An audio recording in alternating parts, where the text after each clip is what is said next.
Bienvenue dans ce nouvel article de blog Se mettre en mouvement. Aujourd'hui j'accueille Noémie, professeure de yoga et d'acro-yoga, qui va nous raconter un peu son parcours, comment de l'éducation populaire au yoga de thérapie, tout son parcours et ses différentes formations se sont mis en place tout ensemble pour venir nourrir ses cours d'acro-yoga amateurs. Si vous venez d'arriver sur ce blog, je suis Marjorie, professeure de danse contemporaine. J'ai mis en place un format de pratiques sportives et culturelles, les modules, qui sont un format de cours plus adapté à nos vies modernes, bien chargées, plus flexibles, avec un engagement plus limité dans le temps.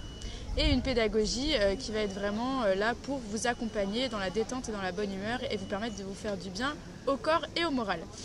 Du coup, si j'accueille Noémie aujourd'hui, c'est parce qu'elle va donner un module d'acro-yoga en juin. Et donc, à cette occasion, elle va revenir un peu sur son parcours. Noémie, je te laisse la parole si tu veux te présenter un peu, nous expliquer ce que c'est que l'acro-yoga et tout ça. Merci Marjo. Comme l'a dit Marjorie, moi c'est Noémie. J'enseigne l'acro-yoga depuis 2017. Et je suis aussi professeure de yoga.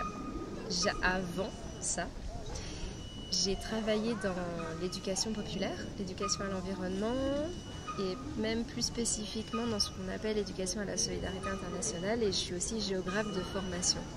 Ah oui. Et ouais. Mais en fait, l'aventure dans l'acro-yoga, c'est un peu la même chose. Il y a beaucoup de curiosité dans ma vie et chaque chose se nourrit, chaque chose arrive à se nourrir ensemble. L'acro-yoga, c'est un super beau mélange de disciplines qui mélange le yoga, les portées acrobatiques, le massage thaï, la danse, et qui est en évolution perpétuelle, qui est un laboratoire d'expérimentation, une cour de récréation pour adultes. C'est un lieu où on vient pratiquer pour rencontrer des gens ou pour se dépasser, pour travailler sur la confiance, se challenger, juste pour sociabiliser. Et en tout cas, ce qui est sûr, c'est qu'on y retrouve pas mal de choses au final dans cette pratique qui nous amènent à avancer dans nos vies personnelles.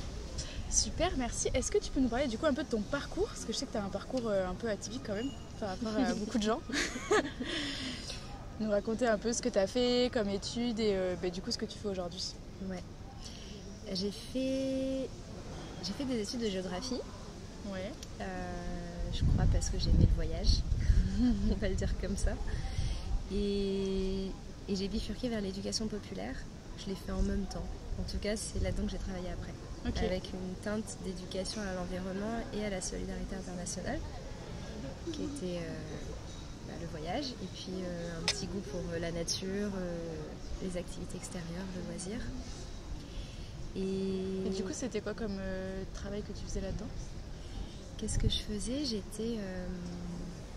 Alors j'ai fait de l'animation sur des séjours itinérants avec des enfants, okay, des ados, un peu de partout dans le monde. J'ai aussi bossé en France dans des centres de loisirs. Et ensuite, j'ai bossé dans une structure de commerce équitable. Je montais des projets éducatifs essentiellement avec les lycées, un peu les collèges et du grand public pour aborder les sujets du libéralisme, de l'alimentation dans le monde. Et voilà, entre autres. Trop bien. Quoi après? Après, il y a eu un voyage. J'ai arrêté à un moment de ma vie où je voulais plus d'action, de matière, que de bureau, on va dire ça comme ça. Et j'avais 30 ans et comme j'aime le voyage, je me suis payé le luxe de repartir loin en voyage. Je suis allée en Nouvelle-Zélande pour apprendre l'anglais. Et à ce même moment, j'ai commencé à avoir le vertige. Qui est un peu embêtant quand on aime la montagne. Donc je me suis inscrite dans une école de cirque et dans une école d'escalade. Ah, c'était ça le point de départ. Ça c'est le point de départ. Et j'ai lâché l'école de cirque pour différentes raisons. J'ai fait un an et demi. Et j'ai découvert l'acro-yoga. J'avais commencé le yoga comme à peu près chaque personne qui veut changer de vie et qui se pose des questions sur soi. Cette approche de développement personnel. Et je suis tombée dedans comme on tombe dans la potion magique. Ça a pris de la place et tout au long de mon voyage en Nouvelle-Zélande, j'en ai fait. J'ai commencé à donner des cours. Et je me suis formée. Tu nous parles de yoga là, hein, pas d'acro-yoga. D'acro-yoga. Ah si, de l'acro. Le yoga, ça a toujours été là, mais l'acro-yoga a pris beaucoup plus de place dans mon quotidien. Ça m'a apporté plein de choses. Ça m'a apporté, c'est marrant, c'est l'adage de Now Move, de l'instructeur qu'on a monté, qui est il n'y a pas d'âge pour rêver, il n'y a pas d'âge pour faire ce qu'on a envie. L'acro-yoga, c'est assez incroyable. Moi, je fais des équilibres sur les mains. Jamais de ma vie, j'avais imaginé faire des équilibres sur les mains un jour. C'est vrai. Et je travaille encore des choses qui me font peur, mais je sais que je peux y arriver, même encore à 40 ans ou à 50 ans. Hein. J'arriverai peut-être à faire un main à main. Du coup, il y a cette chose qui travaille la confiance en soi et qui le fait de manière assez bienveillante et sécurisante parce qu'on est plusieurs et qu'on joue ensemble. Et il y a un côté juste artistique. Un main à main pour expliquer, c'est quand on est debout. C'est un porté debout, on est juste main et main, c'est ça? Ouais, un main à main, c'est un équilibre sur les mains ou un poirier, selon ce qu'on connaît, qu'on fait à deux. Et du coup, les mains dans les mains. Yes. On saute des épaules et pouf, on tombe dans les mains. Du coup, tu étais en Nouvelle-Zélande, tu as découvert ça et après, tu es rentrée avec ça dans les bras. Je suis rentrée avec ça dans les bras, mais j'avais découvert avant. Ok. J'avais pris des cours à Montpellier avec une prof qui s'appelle Anna-Lena Well, qui est une super prof, et avec des copines. Et quand je suis rentrée, mes copines, dont une en particulier, avait à peu près le même parcours que moi, j'avais eu en Nouvelle-Zélande, et on s'est mis à se dire on va enseigner ensemble. Et puis on a commencé quelques ateliers en Ardèche, parce qu'elle était en Ardèche, Morgane. Et surtout, on a organisé un festival cette année-là même. Et petit à petit, on s'est mis à créer donc Now Move et à se prêter au jeu d'organiser des stages, d'enseigner, de rassembler les gens autour et de diffuser ça. Il y a un petit lien avec l'éducation populaire, du coup. De partager ce qu'on aime et de le rendre accessible. Voilà. Et le yoga thérapie, du coup, c'est arrivé comment? Pendant le confinement. C'est un bon résumé. Le confinement, premier confinement, moi je lance l'entreprise avec cette belle dynamique que tu connais de lancer l'entreprise en 2020. Je confirme. Gros challenge. Je mets l'acro-yoga en pause parce que ça se fait à plusieurs. Et puis, ça faisait longtemps que je cherchais une formation sur l'anatomie du mouvement. Parce que quand on commence à être vraiment en train de pratiquer avec son corps, il y a quand même parfois des chemins qu'on nous apprend et qui font pas beaucoup de sens, en tout cas. Et surtout quand on enseigne et qu'on le retransmet, on ne sait pas toujours pourquoi. Et il s'avère que je trouve cette formation-là dans une des élèves qui suivait mes cours Zoom, qui se trouve être prof de yoga, qui enseigne avec cette approche-là très anatomie du mouvement, yoga postural. Et l'été 2020 étant assez libre, vu que tout était annulé, je me retrouve en formation de yoga et ça me plaît. Ça me plaît et du coup je commence à le partager à la rentrée en septembre. Et je me retrouve à devenir professeur de yoga et à amener aussi à repenser aussi ma pratique, ma manière d'enseigner l'acro-yoga par rapport à ce bagage-là. Est-ce que tu peux nous expliquer du coup comment ça a pu influencer et qu'est-ce que ça a pu changer dans ton enseignement ou dans tes cours? Ça m'amène un regard un peu plus précis sur comment pratiquer sans se faire mal, quel type d'exercice on va travailler pour bien s'échauffer, articulairement parlant, se renforcer. Et ça amène aussi des clés de compréhension sur pourquoi telle posture entre deux personnes. Donc en acro-yoga, on a un porteur et un voltigeur.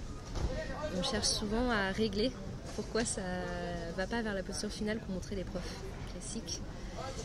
Et plutôt que c'est comme le yoga avec un chien tête en l'air. Plutôt que de viser la posture finale esthétique, parfois on va se rendre compte que si la personne a des plus grandes jambes que nous, un plus petit buste ou des plus longs bras, on va être obligé de modifier un peu la posture pour rester dans nos axes et pouvoir aller après jouer avec et créer des mouvements sympas et y arriver surtout.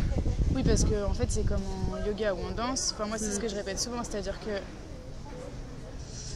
en soi la forme finale c'est pas tellement l'objectif, c'est plus un point de départ pour après venir jouer avec nos corps, nos mobilités. En l'occurrence en accro il y a aussi un petit peu l'équilibre, les jeux de transfert de poids, que vraiment réussir à avoir un truc dans le miroir qui va être beau, joli. Ouais. Et c'est ce qui fait que souvent dans l'acro-yoga, l'acro-yoga vient quand même des portés acrobatiques. On voit plutôt un porteur un peu grand, masculin, et une voltigeuse petite féminine. Donc si on le remet dans nos vies de tous les jours, ça arrive, hein, mais il y a moins de choix. Ça arrive pas très souvent. Donc les photos qu'on voit, qui sont très chouettes, vont peut-être pas avoir la même tête que, par exemple, si nous on fait ça ensemble, on va devoir faire des ajustements. Et tant mieux. Et tant mieux, et ça va être beau. Avec un peu de pratique, mais ça c'est comme tout. Et c'est pour ça aussi que le côté inaccessible du porté, il est un peu biaisé par la représentation qu'on peut avoir des portés qui va pas être forcément ce qu'on va chercher nous en fait en cours. Je crois que le fait de le rendre accessible, c'est quelque chose qui est très fort dans l'acro-yoga parce que ça attire vraiment plein de gens différents et que du fait qu'on pratique plutôt au sol, on commence à aller vers des choses un peu plus circassiennes au jour d'aujourd'hui parce que forcément, c'est comme toute activité, quand on fait le tour de quelque chose, on va chercher ailleurs. Mais le fait de porter plus au sol, ça c'est les mouvements vraiment classiques de l'acro-yoga et d'enchaîner des danses autour de ses pieds, ça rend la pratique plus accessible. Moins de hauteur, il y a plus de variations. Est-ce que tu peux justement nous expliquer la différence entre le cirque et l'acro-yoga? Je sais que moi, pendant longtemps, j'ai eu la sensation, enfin j'ai cru, parce que j'ai pris les cours en confinement avec Noémie justement, et du coup on pratiquait dans un contexte très particulier où on est chez soi, derrière une caméra, donc c'est pas du tout révélateur de la vraie vie. Mais du coup, moi j'avais l'impression que l'acro-yoga était que au sol et le cirque que debout. Entre temps, j'ai pris des cours de portée, je me suis rendu compte que c'était pas vraiment vrai. Puis Noémie m'a dit que c'était un mythe.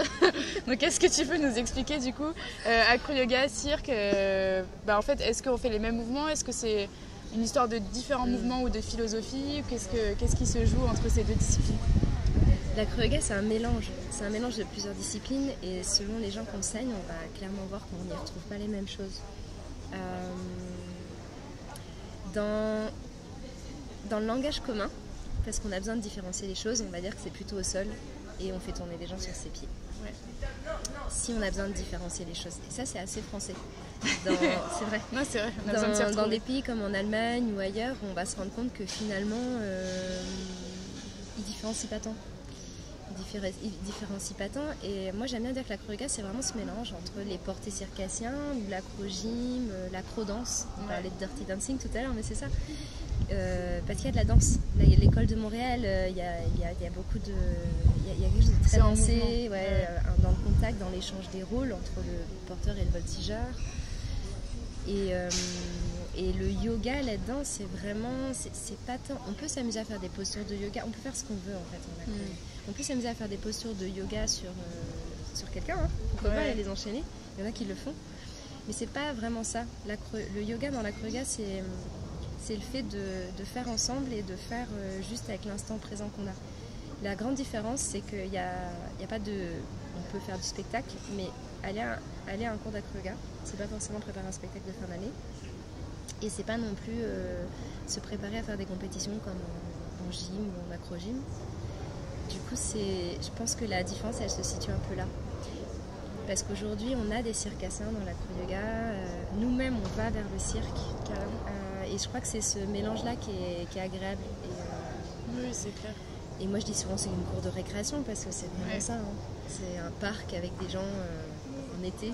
C'est un parc avec des gens qui viennent jouer ensemble. Du coup, c'est un peu moins performance et plus ludique que le cirque. Enfin, non, moins performance et peut-être plus ludique que le yoga qu'on peut avoir comme a priori du yoga. En tout cas, c'est ce qu'on essaye d'essaimer dans les cours et les stages. Okay. Il faut après recontextualiser dans une pratique libre.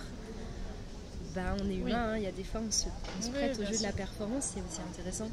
Mais en tout cas, c'est pas un veto ou un tabou de la performance. Dans un groupe, on va plutôt faire attention à essayer que tout le monde s'amuse. De favoriser le partage, l'intégration de chacun et le plaisir. Trop bien. Du coup, tu peux nous dire ce que tu fais aujourd'hui. Donc, si on récapitule, tu as démarré par l'éducation populaire.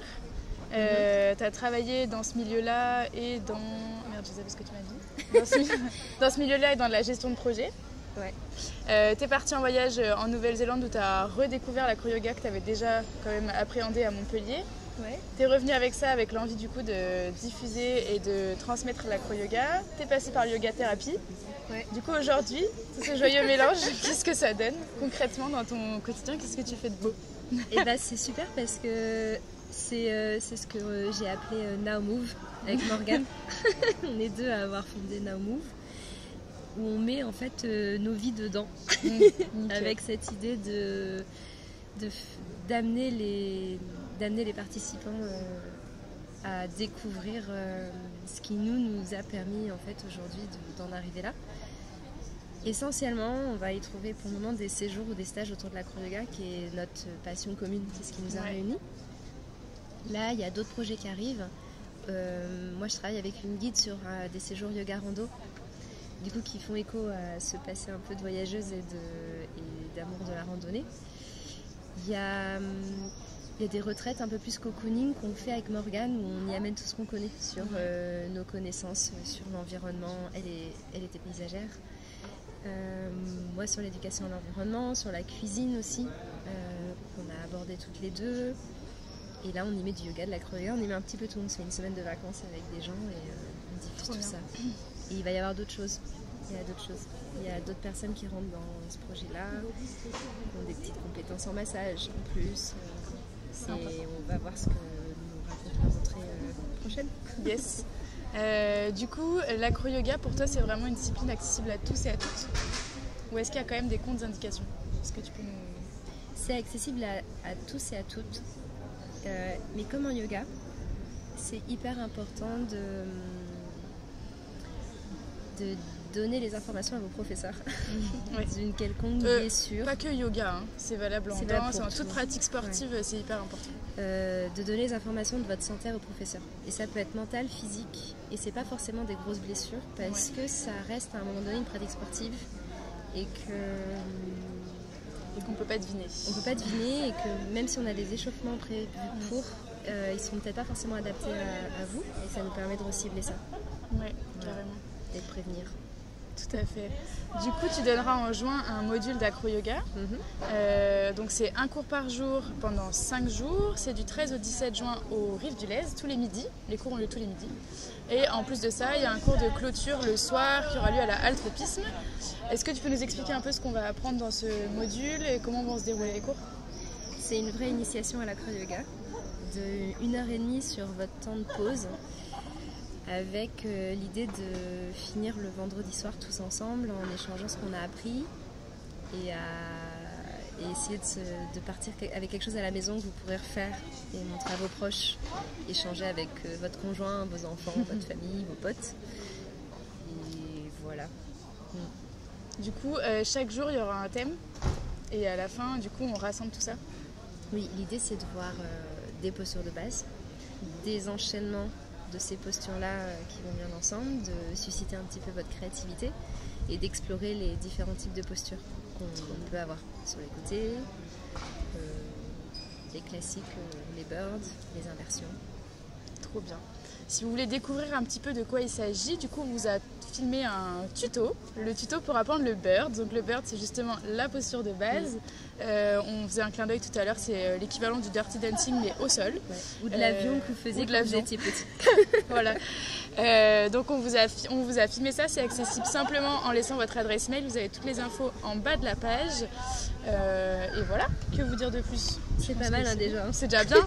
On est à votre dispo pour toutes questions sur les réseaux sociaux, sur Instagram, sur Facebook ou par mail. Et puis on a hâte de vous retrouver à cette semaine d'acro-yoga. Et si c'est pas pour cette fois, ce sera pour une autre fois. On a bien à cœur de pouvoir remettre ça. Donc c'est ça, c'est que le début. Voilà, c'est que le début. On vous souhaite une bonne journée et on vous dit à bientôt. À bientôt. Merci.